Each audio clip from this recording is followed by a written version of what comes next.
Hello po. Brad, ano bang palayo mo? Um, Nat o ano ba, Nathan Joseph? po or Nate. Nate. Yan. Magandang Nate. pangalan yun. O, isa Nate, ka, ano? isa ka daw swimmer? Opo, nung college po. Tapos, Anong event mo? Usually po freestyle or breaststroke. Yung freestyle yung gano'n, di ba? Yung Opo. normal na langoy. Tapos yung breaststroke, yung parang palaka. Parang pa-heart. Parang Pa-heart. pa-heart. Oh.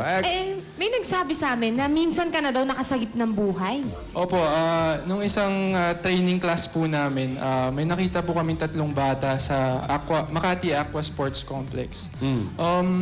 Umangat na yung 2 bata, tapos nakita namin yung isang bata parang naka-float na lang pa ganun. So yung first instinct ko, syempre, tutulungan yung bata. So, mabuti naman, malaki na siya ngayon, tapos swimmer din.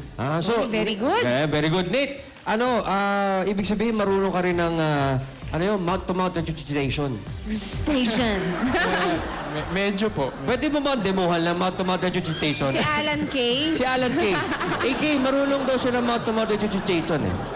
Demohan mo lang kami. Takot naman. Nakita nyo na ang kapal ng bigote ko.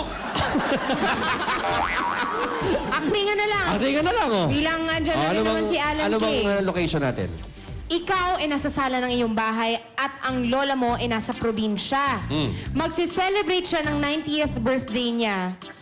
Tapos, sasabihin mo sa kanya na hindi makakapunta yung buong pamilya niyo.